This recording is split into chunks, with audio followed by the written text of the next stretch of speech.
എല്ലാവർക്കും ട്വിങ്കിൾസ് വേൾഡ് എന്ന യൂട്യൂബ് ചാനലിലേക്ക് സ്നേഹത്തോടെ സ്വാഗതം.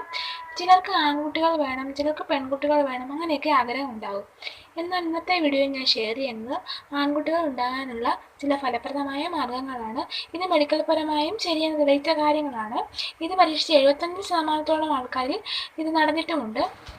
വീഡിയോയിലേക്ക് പോകും മുമ്പ് നിങ്ങൾ ആദ്യമായിട്ടാണ് ഈ ചാനൽ കാണുന്നതെങ്കിൽ സബ്സ്ക്രൈബ് ചെയ്യുവാൻ മറക്കരുത്. കൂടെ ബെല്ലൈക്കൺ പ്രസ് ചെയ്ത് ഓൾ എന്ന ഓപ്ഷനിൽ തിരഞ്ഞെടുക്കുക. എങ്കിൽ മാത്രമേ ഞാൻ പുതിയ വീഡിയോസ് ഇടുമ്പോൾ നിങ്ങൾക്ക് നോട്ടിഫിക്കേഷൻ കിട്ടുകയുള്ളൂ. വജൈനയുടെ പാർട്ട് ആൽക്കലൈനാക്കി വയ്ക്കുന്നത് ആൺകുഞ്ഞുണ്ടാകാനുള്ള സാധ്യത വർദ്ധിപ്പിക്കും. ഇതിന് ബേക്കിംഗ് സോഡ വെള്ളത്തിൽ കലർത്തി ഈ ഭാഗം സെക്സിന് മുമ്പായി കഴുകാം. പക്ഷേ ഈ ബേക്കിംഗ് സോഡ മിശ്രിതം ഉള്ളിലേക്ക് പോകാതെ ശ്രദ്ധിക്കണം.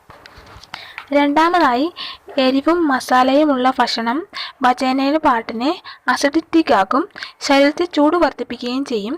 ഇത് ആൺകുഞ്ഞിനുള്ള സാധ്യത കുറയ്ക്കുന്നു. ആൺകുഞ്ഞിനെ ഗർഭധാരണത്തിന് ശ്രമിക്കുന്ന സമയം ഇവയൊക്കെ ഒഴിവാക്കാൻ ശ്രദ്ധിക്കുക. മൂന്നാമതായി, സെക്സിൽ ഡീപ്പ് പെനിട്രേഷൻ രീതി പരീക്ഷിച്ച ശേഷം അതേപടി കിടന്ന് അടിവയർ മസാജ് ചെയ്യുക.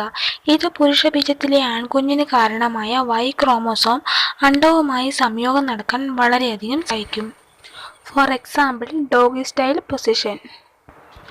ഡ്രൈ ഫ്രൂട്ട്സ് ധാരാളം കഴിക്കുന്നതും ആൺകുഞ്ഞിനുള്ള സാധ്യത വർദ്ധിപ്പിക്കുന്നു. അഞ്ചാമതായി, ഓവുലേഷന് 4-5 ദിവസം മുന്നായി സെക്സിൽ നിന്നും വിട്ടു നിൽക്കുക. ഇത് ബീജഗുണവും ശേഷിയുമെല്ലാം വർദ്ധിക്കാൻ വളരെയധികം സഹായിക്കും. ഓവുലേഷൻ്റെ അടുത്ത ദിവസമോ ഓവുലേഷൻ ദിവസമോ സെക്സിൽ ഏർപ്പെടുക. ഇത് പുരുഷബീജത്തിലെ Y ക്രോമോസോമിന് പെട്ടെന്ന് അണ്ഡവുമായി സംയോജിക്കാനുള്ള അവസരം നൽകും. Y ക്രോമോസോമാണ് ആൺകുഞ്ഞിനെ നൽകുന്നത്. അടുത്തതായി, സെക്സ് സമയത്ത് സ്ത്രീക്ക് ഓർഗാസം ഉണ്ടാക്കുന്നത് ആൺകുഞ്ഞിനുള്ള സാധ്യത വർദ്ധിപ്പിക്കും.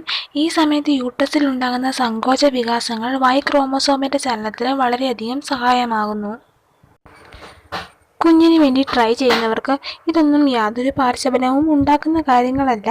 75% ഇതിന് വിജയസാധ്യതയും ഉണ്ടെന്ന് തെളിയിക്കപ്പെട്ട കാര്യങ്ങളാണ്. ജനിക്കുന്ന കുഞ്ഞ് ആണാണെങ്കിലും പെണ്ണാണെങ്കിലും വൈകല്യങ്ങളൊന്നും ഉണ്ടാകാതെ ജനിക്കാനാണ് നമ്മൾ ആഗ്രഹിക്കേണ്ടതും ശ്രദ്ധിക്കേണ്ടതും. മാതാപിതാക്കളുടെ എന്തൊക്കെ അശ്രദ്ധ കൊണ്ടാണ് കുഞ്ഞുങ്ങൾക്ക് വൈകല്യങ്ങൾ ഉണ്ടാകുന്നത് എന്നതിനെക്കുറിച്ച് ഞാനൊരു വീഡിയോ ചെയ്യുന്നുണ്ട്. അതിനൊക്കെയായി ചാനൽ സബ്സ്ക്രൈബ് ചെയ്യുക. ഈ വീഡിയോ നിങ്ങൾക്ക് യൂസ്ഫുൾ ആയെങ്കിൽ ലൈക്ക് ചെയ്യാനും നിങ്ങളുടെ അഭിപ്രായങ്ങൾ അറിയിക്കാനും മറക്കരുത്. Thanks for watching.